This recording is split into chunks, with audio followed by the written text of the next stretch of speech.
The American forces are staying in the area in the Middle East surrounding Iran. And if Iran does not meet the conditions, we will begin attacking. This is according to the American military's announcement. Not even a full day into the ceasefire agreement, and Trump is back to threatening Iran, stating explicitly, without a real agreement, the fire will begin again, stronger than ever. And looking at it deeply, the broader picture is very clear. Trump and Netanyahu crushed the Revolutionary Guards. The evil plan of the Revolutionary Guards in Iran has blown up. The United States reveals Iran's surrender.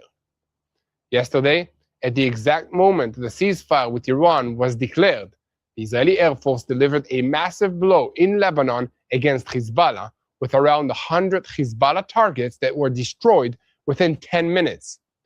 In the largest strike since the beginning of Operation Roaring Lion, a report from Lebanon shows that since then, the IDF has carried out more than 20 additional Israeli Air Force strikes in southern Lebanon overnight.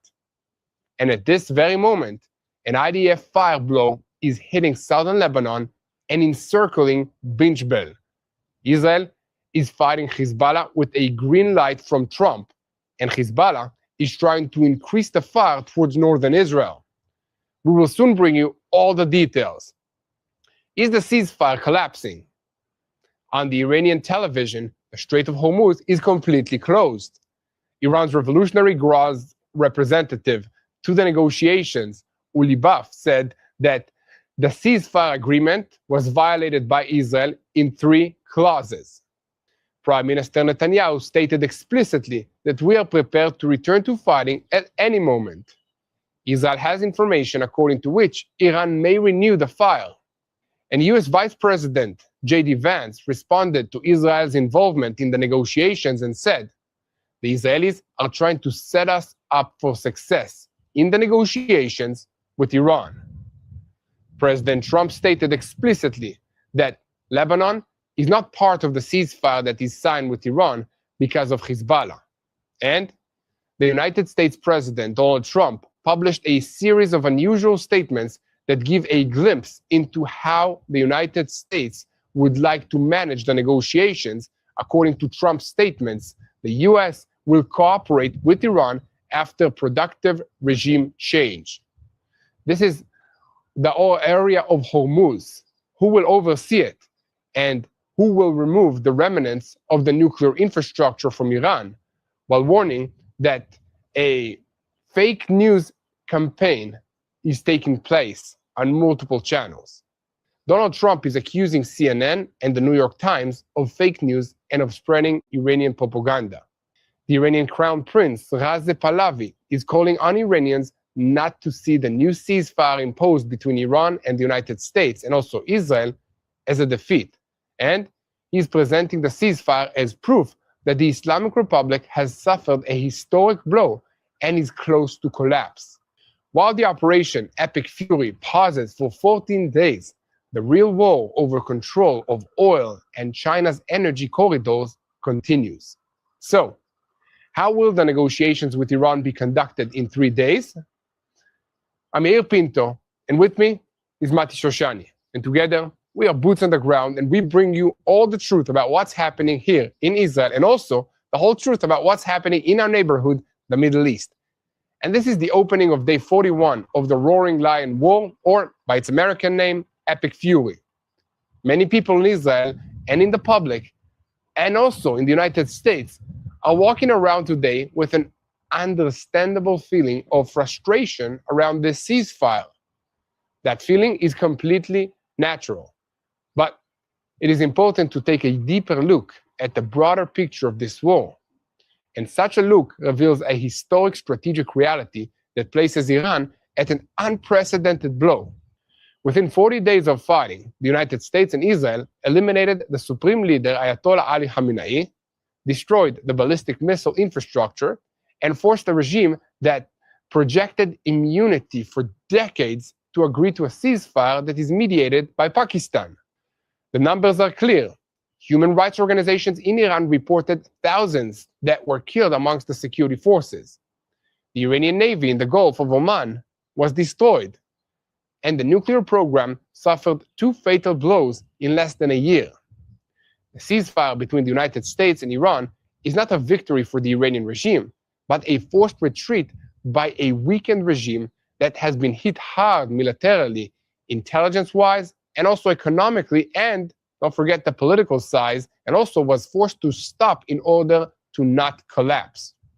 It is important to understand that the United States has achieved a 2-week window to control the oil and the gas markets and to deal with the Islamic Republic from a better and from a stronger position.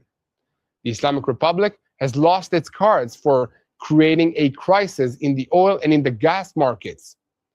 Donald Trump's threat to destroy power stations and bridges raised the level of threats from the United States and from Israel to the level of a threat against the very existence of the Islamic Republic, which forced the regime to retreat. President Trump made a dramatic statement this morning in which he declared that US forces will remain inside Iran during the ceasefire. If there is no agreement, the fire will begin with an intensity never seen before. The military is preparing for the next conquest. According to him, it was agreed that Iran will not have nuclear weapons and that the Strait of Hormuz will be opened and safe. Donald Trump published this morning on his Truth Social account that the filing of the New York Times and their fake news that you can see on CNN as well, each of them reported on a completely fake 10-point plan regarding the negotiations with Iran. This was intended to smear the people involved in the peace process. All 10 points were all invented and were all fraud. These reporters are bad losers. We made America great again. End quote by the president. We are not like them, and we do not spread fake news. So, what really stands behind the agreement? Simply put, anyone who listened to Trump's speech knows that he intends to include 4 central conditions in any agreement that there will be. And in every agreement, the meaning is the same. The surrender of the Islamic Republic. What does the surrender mean? Stopping enrichment, stopping the ballistic missile program, ending support to terror proxies in the Middle East, and transferring the enriched uranium. If the Islamic Republic accepts these conditions, it is their surrender. If not, the likelihood of renewed war is very high. Senior officials in the Trump administration and national security figures in Washington are revealing deep concern over extensive strategic deception by Iran, exploiting the ceasefire for an unprecedented military recovery. Classified intelligence reports point to an operation to disperse critical nuclear components at isolated mountain sites, alongside Russian and Chinese technological assistance that is intended to rebuild the defense and the cyber systems. Assessments in Israel indicate a change at the top of the Iranian leadership. It seems that the Revolutionary Guards in Iran are far less dominant after the sequence of the eliminations. In Israel, officials assess that President Pezeshkian, Foreign Minister Abbas Araghchi, and especially Parliament Speaker Kalibaf are now the more dominant figures in the Iranian leadership, but in the military, they assess that the Iranians currently want to preserve the ceasefire. In Washington, they are revealing new details about the negotiations with Iran. And we will bring you all the information about the close talks that led by Vice President J.D. Vance and about the sharp and principled demands on which the United States will not compromise regarding the nuclear issue and the threat to the Strait of Hormuz. At the same time, the United States makes it clear Lebanon is still outside this agreement. I'm repeating this because it seems that even for the Revolutionary Guards in Iran, this was not clear. Lebanon is outside the game. Trump is giving a green light to continue the strikes.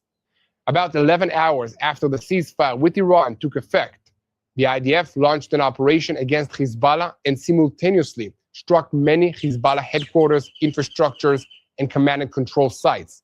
The Israeli chief of staff said, "We will continue without stopping." The Israeli defense minister added, "This is the largest concentrated blow against Hezbollah since the pager operation." And after the fire blow of Operation Eternal Darkness, the number of Hezbollah operatives that were terminated rose to more than 1,500. IDF forces are encircling Binjbel in Lebanon and operating to clear the town near the border. Despite the Iranian demand to include Lebanon in the ceasefire agreement, the White House made clear that Israel can continue fighting. Hezbollah pressured Tehran not to abandon it, but in the IDF, they assessed that the Iranians want to preserve the ceasefire. Look, just a few hours ago, Iran claimed that Lebanon is included in the ceasefire agreement with the United States, but Donald Trump says otherwise, and said that the IDF strikes against Hezbollah are acceptable to him. That is part of the deal. Iran is now issuing an ultimatum regarding what comes next. And I have to say that I do not quite understand the Revolutionary Guards. It seems that right now is the moment for them to keep quiet and to accept any agreement that is brought in front of them. The IDF is summarizing Operation Roaring Lion. We will bring you how the timed opening blow of the Israeli Air Force worked, how we achieved air superiority within 24 hours above the skies of Iran, what the damage was to the core of the Iranian missile industry and the air defensive array, and how Israel sabotaged the command and control system, and of course, the full list of damage to senior figures in the Iranian regime. Trump is considering withdrawing forces from NATO. That did not help in this war because they did not join against Iran. And administration sources told the Wall Street Journal that the possibility of closing an American base in one of those countries is also being considered as part of a plan to punish NATO. Trump even hinted to a threat against NATO in a truth post. They were not there when we needed them. Remember that. Remember Greenland. And Britain's Foreign Secretary, Yvette Cooper, referred to the ceasefire between the United States and Iran and said that it must not cancel or unilaterally sell off basic maritime freedoms. Cooper also referred to the possibility that fees would be charged to ships passing through the Strait of Hormuz and noted that freedom of navigation means that passage through the sea route must be free of charge. And from Britain's point of view, the ceasefire should also include Lebanon. I'm Yair Pinto, and with me is Mati Shoshani. Together we are boots on the ground. We bring you the whole truth about what's happening here in Israel. And this is day 41 of the war against the Revolutionary Guards in Iran, which is the head of the crumbling axis of evil in the Middle East. And 1 second before we begin, I want to call on you to keep spreading the truth. Share our content with as many people as possible. Click on the subscribe button, and most importantly, do not forget to look for me, Yair Pinto, and for Mati Shoshani on our social media platforms to get our full behind-the-scene perspective of what it's like to live in Israel in this war. So, our senior Middle East correspondent, Mati Shoshani, how are you doing? I'm doing well, Yair. It's good to see you again. Yeah, it's been a long time. It's been since last night, yes. Yeah, so I have like a million questions to ask, but let's try to focus just a little bit. Why are the Revolutionary Guards in Iran celebrating victory when it's very clear that they are facing a surrender agreement? I don't know that it's that clear, Yair. And I want to be honest here with our viewers for just a second. The reality is very complicated on the ground. And let me explain. When it comes to the military victory, there's no question that the United States and Israel beat the Iranians. But that was true not just today, it was true also on day number 3 of this war. We eliminated their leadership, we eliminated much of their fighting power, we sunk their navy, their submarines, eliminated their capability of manufacturing weapons in the future and even into the distant future, and deeply buried their nuclear enriched uranium. So that's one side of things. But if the question is the Iranian regime completely decapitated and non-existent anymore? The answer is no. And here you have a disparity in the goals of this war. The United States and Israel set out with roughly the same goals. We wanted some kind of regime change. We wanted to open up the Strait of Hormuz, and we wanted to dramatically downgrade the level of threat that was presented by the Iranian Ayatollah regime. The Iranian regime had a completely different goal after day 1 of this war. Their goal was one word and one word only: survival. That was success for them in this war. They didn't seek to destroy Israel. They didn't seek to beat the Americans, not in conventional and not in unconventional warfare. That was never a goal or presented goal or a real goal for these people. Their goal was, at the end of this war, the end of this round, to still be alive, to be able to move on and continue controlling the future and the people of Iran. And from that perspective, the reality is quite gray. Yes, the leadership of Iran has been mostly replaced. What does that mean? It means that dozens, if not hundreds, of the elite leadership of Iran have been eliminated. We're talking the Ayatollahs, we're talking IRGC, we're talking weapon manufacturing, we're talking scientists in the nuclear program, the ballistic missile program, the proxy warfare command and control. Many of these people have been eliminated and replaced once, twice, and sometimes 4 times by their successors. So yes, some leadership has been replaced, but still the IRGC lives to fight another day. Still the Ayatollahs exist within Iran. So we're talking 2 languages here. Israel and the United States say, have we dramatically weakened the Iranians? The answer to that is absolutely yes. The IRGC, the Ayatollahs look at this and say, have we survived? Are we the ones negotiating? Are the people afraid to come out to the streets? Are we still in control of the future of Iran? And the answer to that is 2, yes. Who's going to the negotiations over the weekend in Pakistan? IRGC representatives and the American representatives. So they're still somewhat in control. And from their perspective, they were never planning to win. They were planning to make a point, to make a line in the sand or the dust of the desert and say, we're strong enough to stand up to the Americans and not be destroyed. And from their very limited perspective, that is true. They were they took a beating. They were dramatically weakened. Many of them were eliminated. But if they don't care about human lives and they don't mind their leadership being executed and eliminated, and they don't mind having their infrastructure bombed, what they want is control of the future of Iran, present now and long term, then they haven't fully lost. And that's really the gray area in this entire conversation. There's one more important piece over here, Yaya, which is the question of the Strait of Hormuz.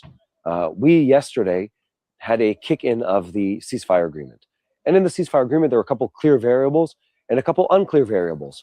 Unclear was the situation in Lebanon. Is Israel supposed to completely seize the operations in Lebanon or not? Is that clear or not clear? Well, it wasn't entirely clear, apparently, but Israel continues to fight in Lebanon, even though the Iranians apparently and the Pakistanis apparently also were under a very strong impression that that was not going to happen. So let's set that aside. The Strait of Hormuz was not part of the negotiation. It was clear that the Strait of Hormuz should be immediately open, but lo and behold, today, if you look at ships traveling through the Strait of Hormuz, you wouldn't be surprised to find, Yael, that very few ships are traveling through the Strait of Hormuz. Why? Yeah, about what, because 15, Mati? Something compared to 150 a day? It's like over 95% of the ships that were waiting for passage are still waiting for passage. We're talking upwards of 800 ships. So who traveled through? And this is where it gets really, the details become important. The Iranians say, yes, technically the Strait of Hormuz is open, but we request that anyone traveling through will coordinate with the Iranian Navy. Well, what does that mean? Well, we request that, and it's this long thing, and Israel violated the ceasefire agreement. So is it open or is it not open? It's not entirely clear.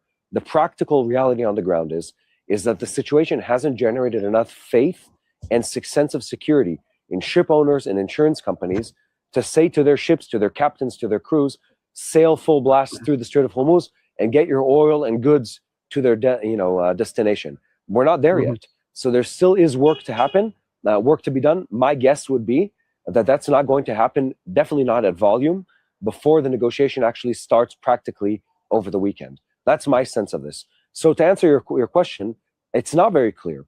If the Iranian goal was to survive, then they haven't lost. If the American or Israeli goal was to remove completely the IRGC or Ayatollah regime in Iran, then we haven't fully won. But when you look at the practical level, did Israel and the United States dramatically weaken the IRGC, the Ayatollahs, their infrastructure, their ability to wage war, their ability to move money between different countries, the infrastructure? Yes, we did, but it's not completely gone. We haven't taken over the territory. The IRGC still exists. They still have boots on the ground in Iran and have not been replaced by someone else. So in that sense, we're more in the gray area than a black and white situation of absolute victory or complete victory or absolute victory for the Iranians. We're somewhere in the middle, very much to the side of Israel and the United States being victorious, but the Iranian IRGC and Ayatollah regime, they're not fully removed yet. Got it, Mati. And we seem to see multiple versions of the facts. The 10 points are different if you turn on, for example, CNN, or you turn on a different news channel. Why is that? Yeah. What's the agenda of the American media to present different kinds of situations and different kinds of scenarios to this ceasefire agreement? Well, let's call it what it is, Yael, alternate realities. And it's very intentional. This isn't a mistake. It's not a mix-up in the sources. It's not a mix-up in where the information is coming from. The Iranian regime is intentionally leaking false documents to try and sabotage the negotiations and also to jab at President Trump. And this is important. Part of this game for them is a game of dignity and respect. And Trump has publicly, in their perception, humiliated them by beating them, by decapitating much of their leadership, both literally and figuratively speaking, by essentially having a substantial win over them. What they're trying to do is to steal some of that moment of glory, to weaken his positioning as the one who was able to resolve the Iranian issue. And on the American political side, there are countless players, countless individuals who are very happy, I'd say even overjoyed, to play along with that narrative. The narrative where Trump was, and it gets more complex than this, where Trump was misled by Prime Minister Netanyahu, where the U.S. government was dragged into this, to this war unknowingly, without understanding the full consequences or the full meaning of what's going to happen. That Trump was fooled by Netanyahu or by Israeli Mossad. And the list goes on and on. There's an agenda here. One agenda is we want to weaken the Trump White House. We want to show that the U.S. lost. Iranian agenda, of course, is to show that they are the ones who won in this war. That's their goal. They want to preserve their status versus their people. And that's obvious and clear and not surprising whatsoever. The media side of things, this is no surprise to us. Media outlets lie. If, 3 years ago, before we really started diving into the details of how wars are covered, you would think that there's a bias and the truth lies somewhere in the middle.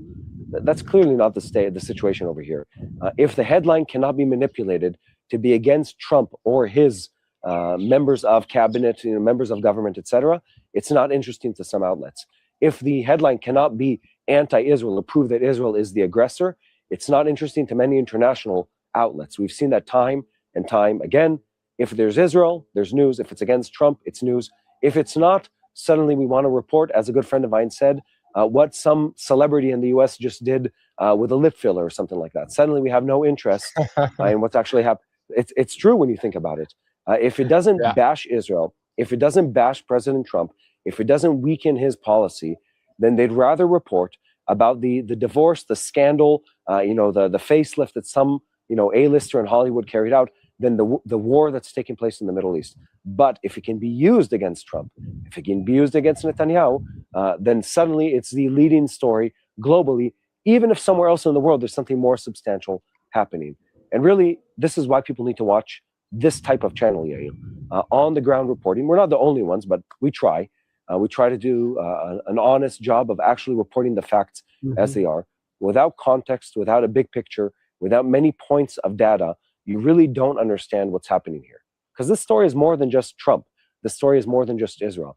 This is a story about Israel as a nation and the United States as a nation who stood up in immense uncertainty, in a cloud of misinformation, in a cloud of danger, and without clear outcomes presented to them, as is always the case in war, and stood up to the number one bully of the Middle East, to the most violent actor in international relations in the last 50 years, and stood up to that government boldly, knowing full well that it would cost. We look at the numbers. This war has cost Israel somewhere between 35 to 50 billion shekels, which is a substantial amount of our defense budget. It's cost the U.S. tens of billions of dollars, and I would dare say it hasn't been a light load to carry politically for President Trump and his team. And yet, because it was the right thing to do, they went ahead and did it. And yet, there are many around the world who, if it doesn't present Trump or our country in a negative light, suddenly they've lost interest in reporting on the story. It doesn't matter. It doesn't matter that the Iranians or the Houthis continue to fire missiles at their neighbors, even though it doesn't make sense, because you have to acknowledge that they're evil. You have to acknowledge that they're corrupt. You have to acknowledge that their ideological movement is the root of evil in this part of the world, to be able to honestly report on it. And since they lack that integrity, since they lack that honesty, they can't report on that. All they can say is, you see we lost. You see Netanyahu dragged Trump into this. You see there's a conspiracy. You see the IRGC won. And it's a hilarious statement, Yael. Think about it. I mean, the IRGC, literally we're at the point where we can barely recognize the individuals leading the nation of Iran, even after years of covering it, because so much of their leadership has been eliminated. And someone comes and says, we're untouched, we win. Victory is given to us. Come on. In what world is that reality? You know, they've taken such a beating that they don't know how they're going to recover. Clearly it's a win, but there are many who have an agenda on this topic that has not changed in the past, and it doesn't change now. You know, as we like to say, no Jews, no news. That's the case here. That's the case with President Trump. Definitely, Mati. So, well, thanks, first of all, for explaining all of this, because people still think that if it's in the news, it means it's truth. But it seems like there's always agendas that are mixing up truth and interests of certain sides, especially in the United States, with all the extreme right or extreme left or anti-Trump or for Trump, etc. So I would say there's one more thing here, Yael. Can I add one more thing? Which is we don't only report the news. We also call on people to read their Bibles and to pray for what's happening in this part of the world. And that's really the core message here, which is that you can't fully understand what's happening in this part of the world if this is the first time you've heard the news about, you know, tuned into boots on the ground. If this is your first time, welcome. Make sure you subscribe, but then come back on a regular basis and open your Bible to read what it says about this part of the world and live a life of prayer. Without those elements, this one news clip is going to be, you know, what shapes your worldview. Wait, we won. Wait, we lost. Wait, the Iranians are victorious. No, it can't be based on one point of data. It has to be consistent, both in scripture, both in prayer, and in news and content consumption. And only then are you not, you know, pushed away by the waves of sensationalism and daily headlines, and can have a more rounded worldview where you really understand what's actually happening here in this part of the world. That's the only way where you can be more balanced about it, and that's the right way to go. Read your Bible, live a life of prayer, and of course, follow TBN Israel or someone else who is a trusted voice. Yeah, but I recommend to follow TBN Israel. Thank you very much, Mati. Yeah, exactly. So thanks so much, Mati. We'll see you again later on today. That's right. And to all of you that are just joining us, yes, we are TBN Israel, and we report multiple times every single day from Jerusalem. You can see this is Jerusalem, the city behind me. This is not a green screen. This is the real deal. And we are boots on the ground reporting from here what's happening in the Middle East, no filters. We have a dedicated team that is researching all the facts 24/7 to give you the most up-to-date and accurate news so that you'll know how to pray for the peace of Jerusalem. So if you want to help us, first of all, hit the subscribe button, comment, share this with a friend, let them know how they can watch what's happening in this region. And across Israel, families are running to bomb shelters. Yes, children are hearing sirens. Hopefully now less because of the ceasefire with Iran, but the war still continues against Lebanon, against the Hezbollah terrorist organization, and against other Palestinian terrorist elements in Judea and Samaria and other places. This is real. This is happening right now. And Israel needs all of us right now, because the Bible calls us to pray for the peace of Jerusalem. And today, that calling means urgent, bold, and faithful prayer. And it requires also taking action. Israel must know that millions of followers of Yeshua around the world are standing with us, not just in words, but in support. And that's why TBN Israel is asking you to step up through our Stand With Israel campaign. We want to call on you to help us share the truth from the ground here in Israel with millions around the world. So we need your help, first of all, in prayer. You can send us your prayers at standwithisrael@tbn.tv. We try to read every single one of these prayers, and we try to respond to all of them. And if you want to do more, you want to help us create more content like this one, you can go now to www.tbn.org/standwithisrael. Again, that's tbn.org/standwithisrael, or call 800-772-5040. So pray with us, stand with Israel, and give as generously as you can. So please, do not wait. Do not assume that somebody else will respond. We need you. tbn.org/standwithisrael or call 800-772-5040. And now, let's continue with the news, because the situation is just heating up in Lebanon. The wave of fire in Lebanon did not stop even after the ceasefire with Iran. Overnight, reports indicated more than 20 additional strikes in southern Lebanon, while IDF forces continued encircling Binjbel, and the Air Force also operated in the Dakheh district of Beirut. Less than a day after the pause was declared against Iran, the northern front remained alive, burning and also completely separate. So what is really happening now in the Middle East? A ceasefire or just a shift of the direction inside the same war? This is day 41 of the Roaring Lion War, or by its American name, Epic Fury.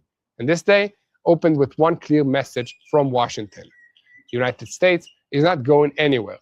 President Donald Trump announced that American ships, aircrafts, troops, and munitions will remain deployed in the region until the real agreement is reached and fully implemented. He did not sound like a president ending a war. He sounded like a commander who paused for 2 weeks to see whether the enemy is surrounding, and if not, will pull the trigger once more. And Trump said, in other words, that leave very small room for interpretation. If the agreement does not appear and does not happen, he warned that the fire will resume stronger, larger, and at a pace not seen so far. From his perspective, there are two lines that are not open for discussions. Iran will not have a nuclear weapon, and the Strait of Hormuz must be open and secure. In other words, this pause is not a prize for Iran. It is a test. 2 weeks in which Washington is checking whether Tehran is coming to the table to give something up or simply to buy time. And here, we need to understand the structure of this entire day. On the surface, Trump is presenting a diplomatic window. Under the surface, the military message remains sharp. The forces remain deployed. The naval presence remains the same. And the threats also remain the same. And the White House also made it clear that the red lines have not changed. The White House press secretary said explicitly that Iran's first proposed framework was rejected completely, thrown in the trash, and that what is being presented publicly by Iran is far from what Washington is prepared to accept behind closed doors. From the American point of view, there is no concession on stopping the enrichment, no concession on freedom of navigation, and no intention of following Iran to turn Hormuz into a sovereign toolgate. And that matters because the confusion around the so-called 10-point plan has turned in the last 24 hours into a front of its own. On one side, Tehran broadcasts as if the United States has accepted an Iranian basis for negotiation. On the other side, Trump publicly attacked what he called fake documents, false lists, and fake news that are spreading papers and have nothing to do with the negotiations. And later, the White House clarified again that Iran published to the media and what it says to the Americans behind closed doors are not the same two things. This is no longer only a dispute over details. This is a war over the narrative, before the talks have even truly begun. On the Iranian side, Parliament Speaker Mohammad Bagher Ghalibaf chose to escalate. He claimed that 3 central clauses had already been violated before the negotiations even began. The fighting in Lebanon, violations of the Iranian airspace, and the denial of Iran's right to enrich uranium. From his perspective, after those 3 violations, both a bilateral ceasefire and meaningful negotiations become unreasonable. In other words, Tehran is already building an exit argument. If the talks collapse, they want to be able to say in advance, we were not the ones who blew up the deal. Washington and Jerusalem did it first. But on the other side, Vice President Vance answered almost all of those points one by one. He said the Iranians simply believed Lebanon was included in the understandings, but it was not. He added that the Israelis had even volunteered to slow the pace a little in Lebanon to help the successes of the talks, because Lebanon was part of the deal. And perhaps this most important sentence was this: if the Iranians want to blow up the agreement over Lebanon, a country that was never said to be part of this deal, that's a foolish decision, but it is their decision. That is no longer a hint. It is an official American line. Lebanon is outside the agreement. Hezbollah is outside the agreement. Israel is free to act. And if anyone was looking for operational proof of this, they got it yesterday afternoon. Roughly 11 hours after the ceasefire with Iran came into effect, the IDF launched the Eternal Darkness Wave of Fire and struck more than 100 Hezbollah targets in 10 minutes. The targets were defined as intelligence headquarters, command and control sites, infrastructure belonging to fire and naval arrays, and assets of the Radwan Commando Forces of Hezbollah and Aerial Unit 127. The planning, according to the reports, had taken weeks by the Operations Directorate, military intelligence, the Air Force, and also Northern Command. This was not a spontaneous reaction. It was a blow waiting for this moment. And the moment arrived exactly when the Iranian front paused. Chief of Staff Eyal Zamir said during the strike, "We will continue striking without pause." Defense Minister Israel Katz described it as the biggest concentrated blow that Hezbollah has suffered since the pager operation.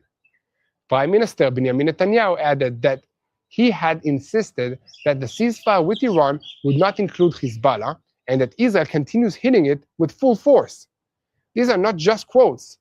They are building blocks for understanding this day, because they make it clear that, at least from Israel's perspective, there is no regional pause.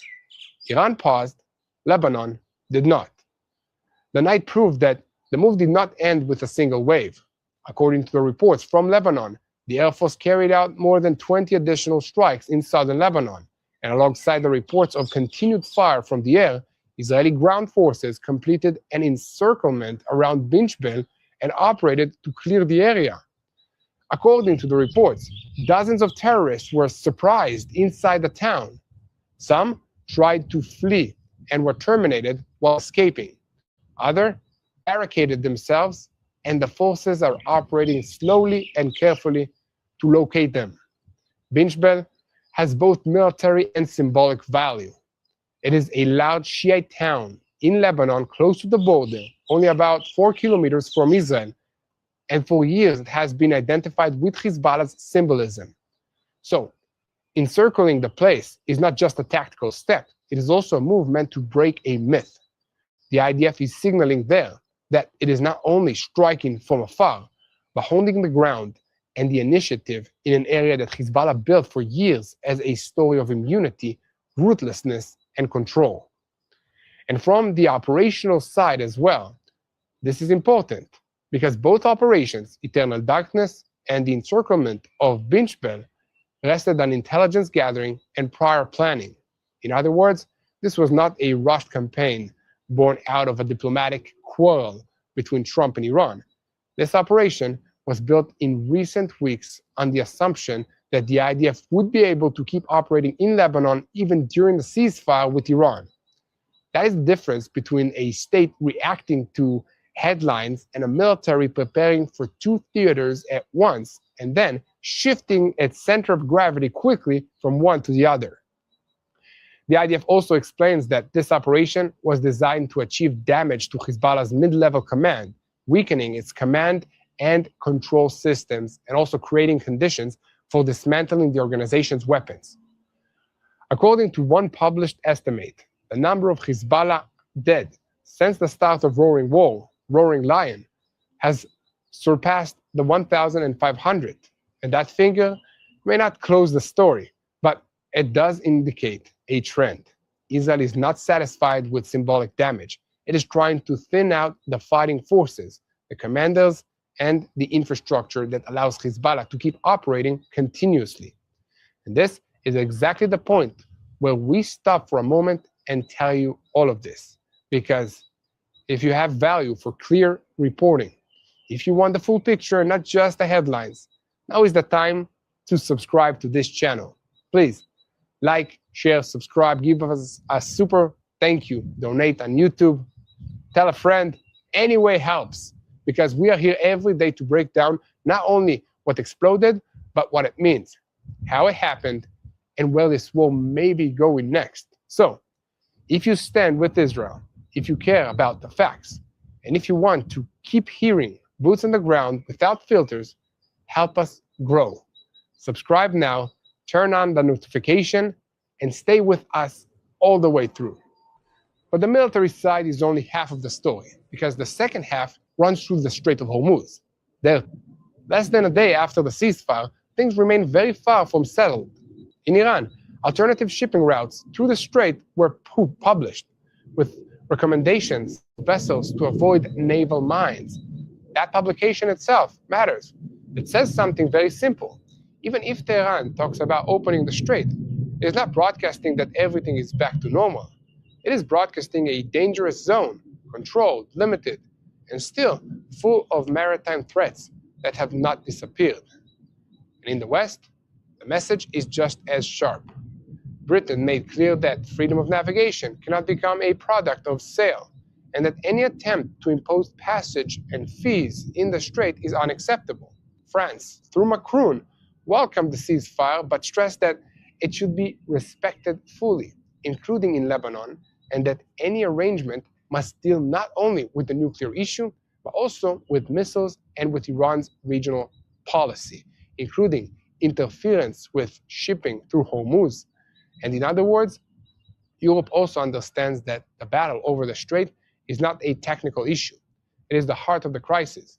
However, whoever controls the passage will influence the energy prices, the Gulf exports, and the global pressure as a whole. And that brings us back to the broader question. What is really behind these 2 weeks? Here is a deeper interpretation that is entering the picture. Not as a substitute for the facts, but as a frame that helps explain them. So, according to this line of thinking, the pause is not an Iranian victory, but a forced retreat by a regime badly damaged militarily, also in the intelligence level, in the economy, and in the political level, which stopped because it did not want to collapse altogether.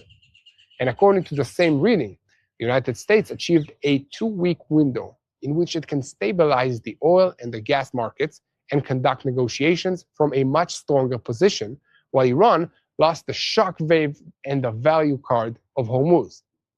That argument rests on a list of damage published from both the Israeli and the American sides.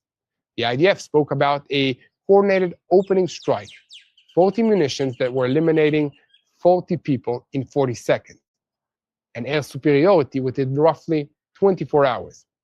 It described broad damage to the missile production chain, air defense systems, command and control systems, supporting industries, space assets, and intelligence and repression centers of the regime.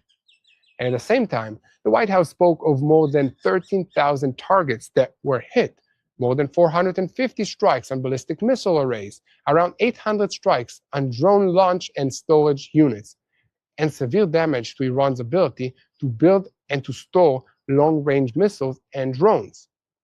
And according to the American briefing, the Iranian Navy also suffered near total destruction. It was said that more than 150 vessels were destroyed, that more than 95% of the stockpile of naval mines was hit, and that the Iranian Air Force had become operationally irrelevant.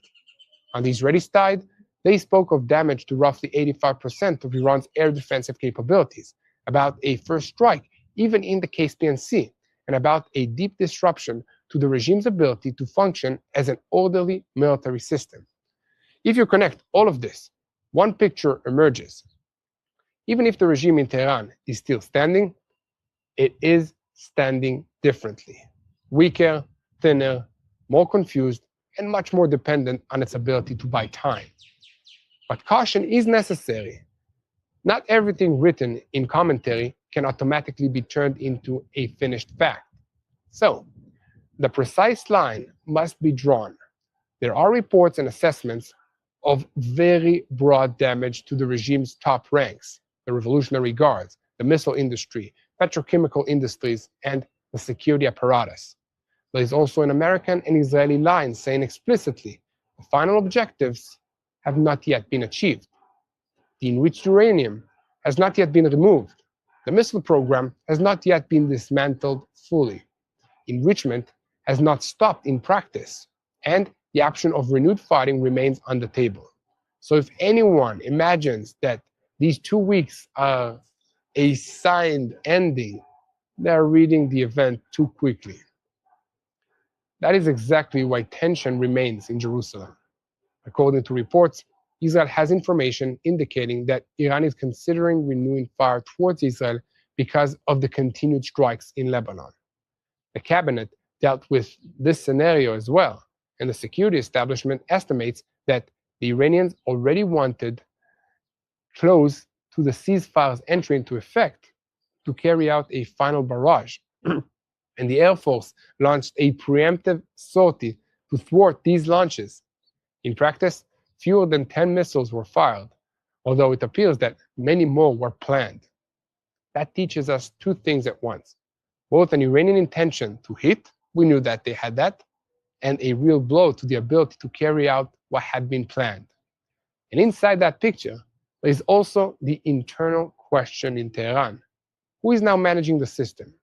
In one of the statements that were raised in Israel, it was said that the surviving civilian leadership figures like President Pezeshkian, Foreign Minister Abbas Araghchi, and especially Parliament Speaker Galibaf now appear more dominant than the Revolutionary Guard's leadership after the wave of assassinations and blows that they suffered. If that is correct, it has major significance because it means that the Iran of this day, may be less led by those who immediately want escalation and more by those trying to stabilize the system, preserve the pause, and improve their position ahead of Islamabad in Pakistan, ahead of the negotiations. And that brings us to the talks themselves, because right now, the name Islamabad is being repeated over and over again. But behind that same name lies one simple question: what exactly will be discussed there? According to the American line that was heard today, there are 4 central conditions that do not really change: stopping enrichment, stopping the ballistic missile program, ending support for proxies, and transferring the enriched uranium. If Iran accepts those 4 clauses, then for the point of view of its opponents in this region, that is surrender. If it refuses, the probability of renewed fighting is very high. This is not theoretical drama. This is the core equation of the coming 2 weeks. And meanwhile, Donald Trump is also opening other fronts. Overnight, he attacked NATO and claimed that the alliance was not there when the United States needed it. Later, it was reported that he's considering punishing countries that did not help in the war against Iran, including relocating American forces out of certain states and perhaps even closing a base in Europe. This is another layer that shows how Washington sees this war not only as a confrontation with Iran, but also as a broader test of loyalty amongst the partners, the alliances, and support networks. Reza Pahlavi, the Iranian crown prince, also tried to use the moment. He called on the Iranians not to see the ceasefire as a defeat for the Iranian people, but as proof that the Islamic Republic suffered a historic blow and is approaching collapse. He described the regime that lost large parts of its command and control structure, whose repression organizations were hit, and which is trying to cover the real extent of the damage through propaganda and internet restrictions. That does not mean that the regime will fall tomorrow morning, but it does mean that inside Iran itself, the battle over the meaning of the outcome has already begun. At this same time, Europe is pushing in another direction. Macron said that the ceasefire must be fully respected, including in Lebanon. Britain stressed that basic maritime freedoms cannot be cancelled or sold unilaterally. So while Washington says Lebanon is out, some European allies are still trying to pull towards a broader pause. That gap matters because it may return in the talks themselves. The United States will push for a deal built around nuclear issues, missiles, and proxies. Iran will try to pull Lebanon, Hormuz, sanctions, and guarantees against future strikes into the room as well. And the question will be who blinks first. And inside all of this, it is impossible to ignore the more technical side of this war. The part that makes less noise in a single headline but builds the real picture.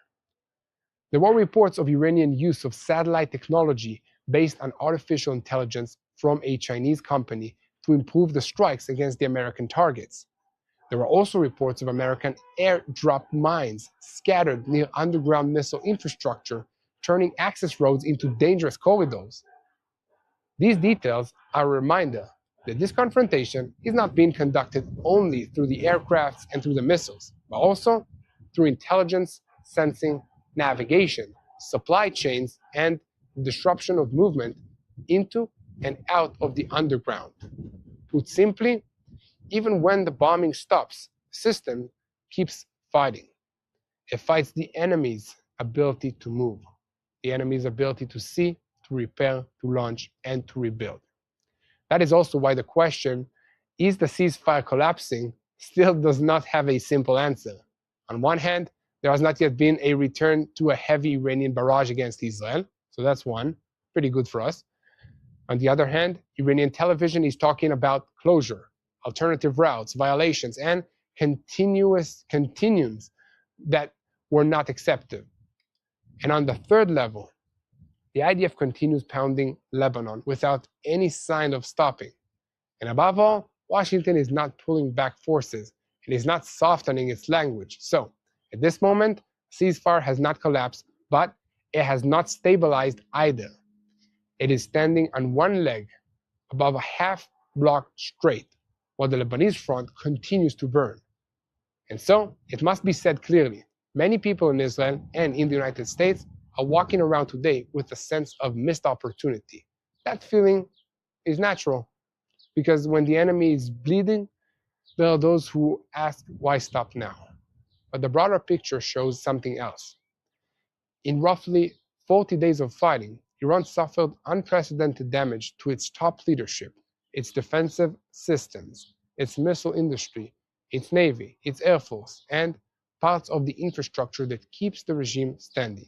Even if not all the goals have been achieved, the regime in Tehran is entering talks for far weaker than what it was, with Hormuz transferred from its central card into a pressure point being turned against it, and with Hezbollah left to fight alone in Lebanon, without real diplomatic protection from the ceasefire. And the IDF moved during this day from the Iranian front to the Lebanese theater without losing tempo. Washington paused the fire against Tehran without lowering the sword, and Tehran itself is now trying to convince both the world and its own public that it did not retreat, while all its actions are screaming the exact opposite. The big question is no longer whether there was a ceasefire. The question is who will use these 2 weeks better, America and Israel, to lock in the terms of surrender, or Iran to buy more air, more time, and more fog. Day 41 closes with the encirclement of Binch Bel in Lebanon, additional strikes in the southern Lebanon against Hezbollah targets, Hormuz still not truly back to normal, and negotiations approaching while the American forces remain in place and threats from all sides only sharpen. And the question now is not whether there will be a meeting in Islamabad, but who will arrive there first with a hand on the pen, and who will arrive there with a hand on the trigger. So, keep spreading the truth, follow us, and most importantly, hit the subscribe button so that you never miss another episode of Boots on the Ground. And if you want to see this war through our eyes here in Israel, look for Yair Pinto, that's me, and Mati Shoshani on our social media platforms. And the best thing that you can do for all of us is to pray for the peace of Jerusalem, this city right here behind me, because this is a spiritual war. We see it again and again. There's no other reason to attack Israel and to hate this tiny nation of around 10 million people compared to 92 million people that Iran has. This is a spiritual war because God was and is faithful to his promises to all of us, and he's proving that on a nation level through Israel, his people, from the time of the Bible and still today. It's just proof to all of you that he will be faithful in whatever it is that you're struggling with in your life. And the enemy cannot stand that. So all of us are here united in prayer because God is listening. So let's pray for wisdom to our leaders. Let's pray for our soldiers. Let's pray for our children, the children of Israel that are returning to school today. Let's pray for the peace of Jerusalem.